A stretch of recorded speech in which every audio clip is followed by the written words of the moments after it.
ماشاءاللہ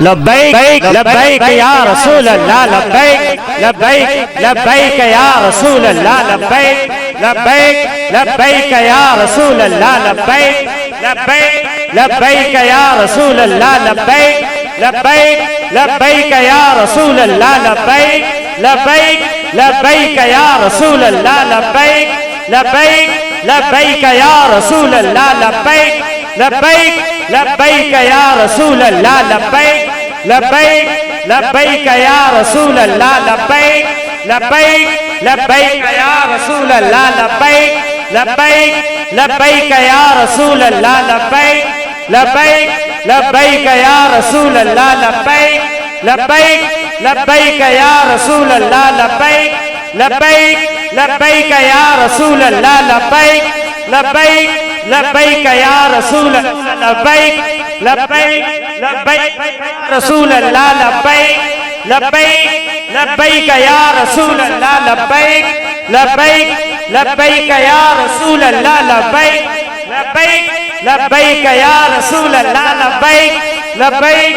لبیک لبیک لبیک لبیک یا رسول اللہ لبیک لبیک لبیک یا رسول اللہ لبیک لبیک لبیک یا رسول اللہ لبیک لبیک لبیک یا رسول اللہ لبیک لبیک لبیک یا رسول اللہ تاجدار ختم نبوت تاجدار ختم نبوت تاجدار ختم نبوت تاجدار تخت و تاج نبوت بیٹھ جائیں بڑی مہربانی جتنے آپ سائیڈوں پہ کھڑے ہیں ان سے بھی گزارش ہے بیٹھ جائیں آپ بھی بیٹھ جائیں بڑی مہربانی سائیڈوں پہ انشاءاللہ تمام دوستوں سے گزارش ہے کہ دائیں بائیں جو کھڑے ہیں وہ محبت کے ساتھ تشریف رکھیں ابھی چند لمحات کے بعد مفکر اسلام کنز العلماء حضور قبلہ ڈاکٹر محمد اشرف آصف جلالی صاحب کا خطاب ہم سے بات کریں گے میں آپ کے لیے نعرہ بلند کر رہا ہوں اور آپ ادب کے ساتھ اپنی اپنی نشست پر تشریف رکھیں گے نعرہ تکبیر ماشاءاللہ ایک ہاتھ بلند کیجئے نعرہ تکبیر دونوں ہاتھ بلند کیجئے نعرہ رسالت نعرہ رسالت نعرہ تحقیق نعرہ حیدری نعرہ غوثیہ خالق نے تجھے ایسا طرحدار بنایا خالق نے تجھے ایسا طرحدار بنایا یوسف کو تیرا طالب دیدار بنایا اور دوستوں سے گزارش بار بار کر رہا ہوں جو میرے دوست بھائی بزرگ دائیں بائیں کھڑے ہیں ان سے گزارش ہے کہ ادب کے ساتھ تشریف رکھیں بیٹھ جائیں میں بلا تاخیر دعوت خطاب دے رہا ہوں مفکر اسلام زنت اہل سنت قائد اہل سنت کنز العلماء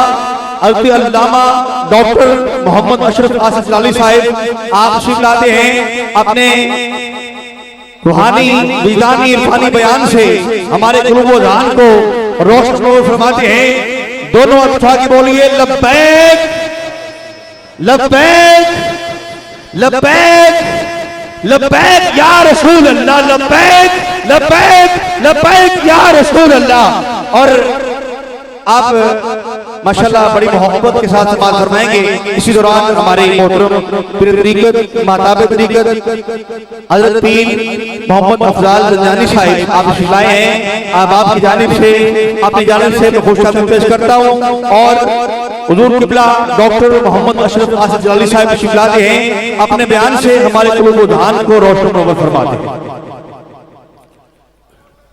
بسم اللہ الرحمن الرحیم رب اشرح لی صدری ویسر لی امری واحلل عقدۃ من لسانی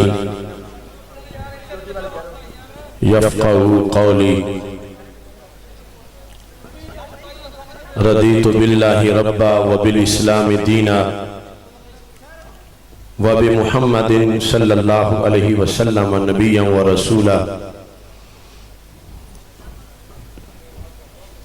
اللہ اکبر اللہ اکبر اللہ اکبر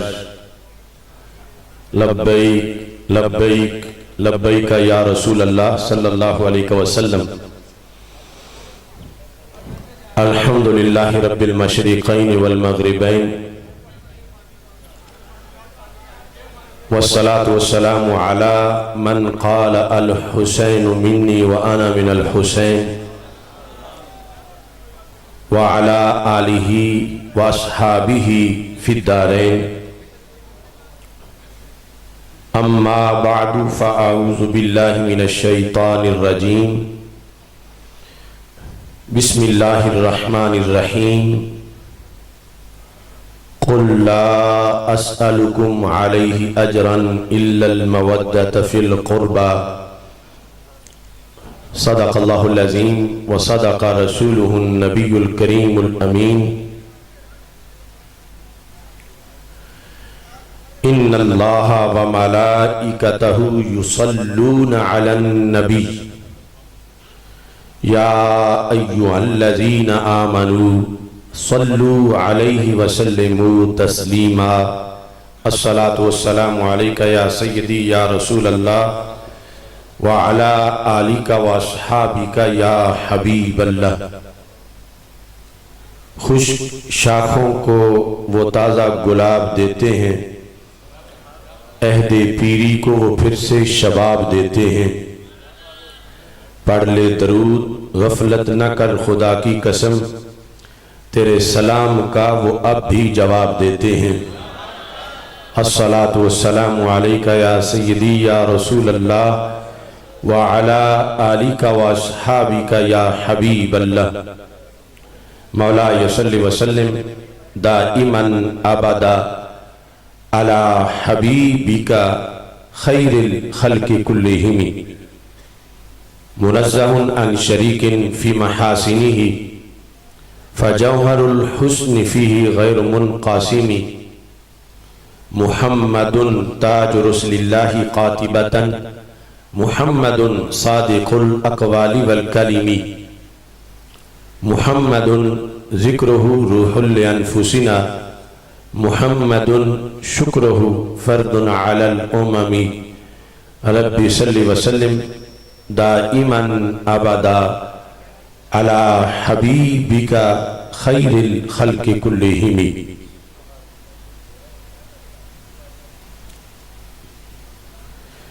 احسان مانتا ہے زمانہ حسین کا، احسان مانتا ہے زمانہ حسین کا، حور و ملک نے گایا ترانہ حسین کا۔ اب بھی سخی کے ہاتھ کی دھومیں ہیں چار سو، اب بھی سخی کے ہاتھ کی دھومیں ہیں چار سو، صدیوں سے بٹ رہا ہے خزانہ حسین کا۔ جس کے قصیدے آیت تطہیر نے پڑھے، جس کے قصیدے آیت تطہیر نے پڑھے، ایسا بنایا رب نے گھرانہ حسین کا۔ چیخا ہے جس کی ضرب سے ہر دور کا یزید، چیخا ہے جس کی ضرب سے ہر دور کا یزید، ایسا بنایا رب نے نشانہ حسین کا۔ شرق و غرب میں چرچا ہے ان کے پیار کا، ایک میں ہی تو نہیں ہوں دیوانہ حسین کا۔ سنی ہوں اس لیے ہوں میں شبیر پہ فدا، سنی ہوں اس لیے ہوں میں شبیر پہ فدا، پایا ہے عشق میں نے یگانہ حسین کا۔ آصف بقائے دین ہے کربل کی داستان، یہ فیض بٹ رہا ہے روزانہ حسین کا۔ اللہ تبارک و تعالی جل جلالہ وعم نوالہ وتم برہانہ وعظم شانہ وجل ذکرہ وعز اسمہ کی حمد و ثنا، اور حضور سرور کائنات مفخر موجودات زینت بزم کائنات، دستگیر جہاں غم گسار زماں، سید سروراں حامی بے کساں، قائد المرسلین خاتم النبیین احمد مجتبیٰ جناب محمد مصطفیٰ صلی اللہ علیہ وآلہ وصحابہ وبارک وسلم کے دربار گوہر بار میں ہدیہ درود و سلام عرض کرنے کے بعد رب ذوالجلال کے فضل اور توفیق سے ہم سب کو سالانہ محفل ذکر اہل بیت رضی اللہ تعالی عنہم اور پیر طریقت رہبر شریعت حضرت پیر سید محمد امیر شاہ صاحب قدس سر العزیز کے عرس مقدس کی اس بابرکت تقریب میں شرکت کی سعادت حاصل ہو رہی ہے۔ اہل سنت و جماعت کی عظیم شخصیت پیر طریقت رہبر شریعت حضرت پیر سید محمد اقبال شاہ صاحب زیدہ شرفہ کی صدارت میں آج کا یہ پروگرام جاری و ساری ہے۔ قبلہ شاہ صاحب سے ہمارا بڑا پرانا محبت و عقیدت کا تعلق ہے اور کئی بار آپ کی طرف سے دعوت محبت بھی ملی، مگر منظور آج حاضری تھی اور میں اس کو اپنے لیے سعادت سمجھتا ہوں۔ رب ذوالجلال یہاں حاضری پر ہم سب کے گناہوں کو معاف فرمائے اور خالق کائنات جل جلالہ اس آستانہ کو مزید رونقیں اور برکتیں عطا فرمائے۔ سٹیج پر حضرت پیر سید محمد افضال حسین شاہ صاحب زنجانی زیدہ شرفہ، آپ بھی رونق افروز ہیں۔ سادات کرام کا جمع غفیر ہے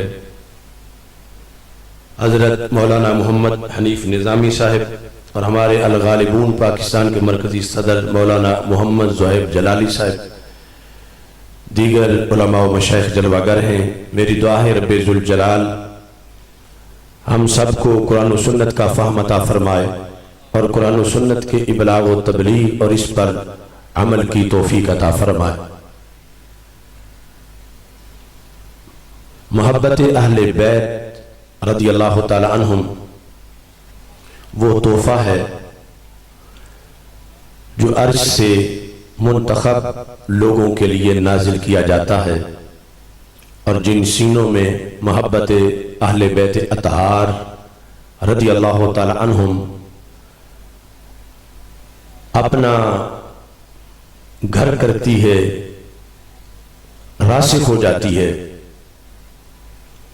تو رب ذوالجلال ان لوگوں کی زندگی کو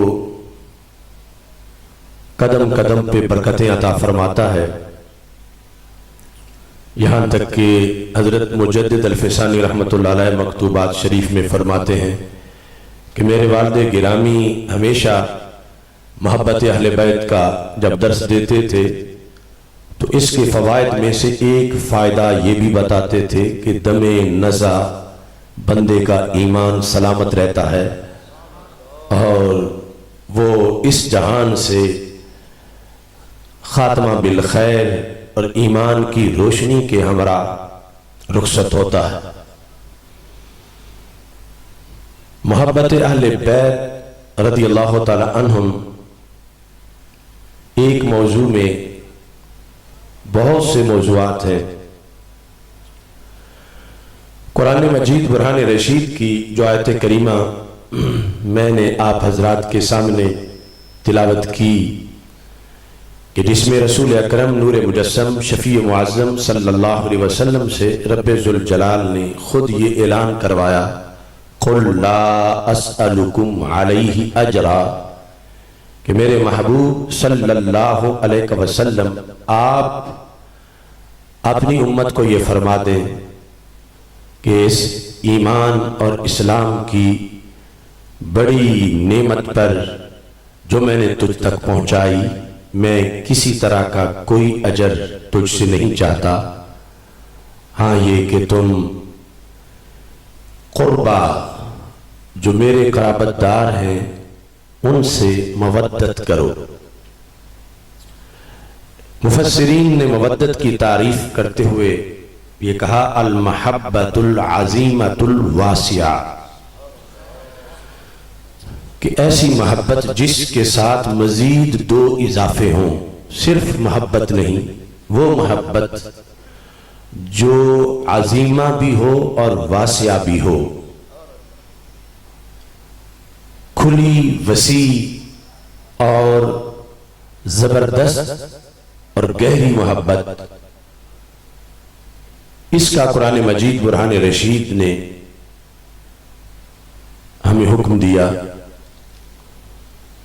امام شافعی رحمۃ اللہ علیہ فرماتے ہیں یا اہل بیت رسول اللہ حبکم فرد من اللہ فی القرآن انزلہ کفاکم من عظیم القدر انکم من لم یصلی علیکم لا صلاۃ لہ، کہ اے رسول اکرم صلی اللہ علیہ وسلم کہ اہل بیت تم وہ نفوس قدسیہ ہو کہ تمہاری محبت ان فرائض میں سے جو رب نے قرآن میں نازل کیے ایک فریضہ ہے، فرض من اللہ فی القرآن انزلہ۔ قرآن مجید برہان رشید میں جن فرائض کا ذکر کیا گیا ان فرائض میں سے ایک فرض تمہاری محبت ہے۔ کفاکم من عظیم القدر انکم، تمہیں یہ شان ہی کافی ہے، من لم یصلی علیکم لا صلاۃ لہ، کہ جو تجھ پہ درود نہیں پڑھتا اس کی نماز نہیں ہوتی۔ فقہ شافعی کے مطابق بالکل نہیں ہوتی اور فقہ حنفی کے مطابق کامل نہیں ہوتی، تو نماز میں تمہارے لیے اللہ تعالیٰ نے نماز کے اندر بھی تمہیں یہ عظمت عطا فرمائی ہے قیامت تک کے مسلمانوں پر درود کو احکام میں شامل فرما کر۔ اس سلسلہ میں سید عالم نور مجسم شفیع معظم صلی اللہ علیہ وسلم کے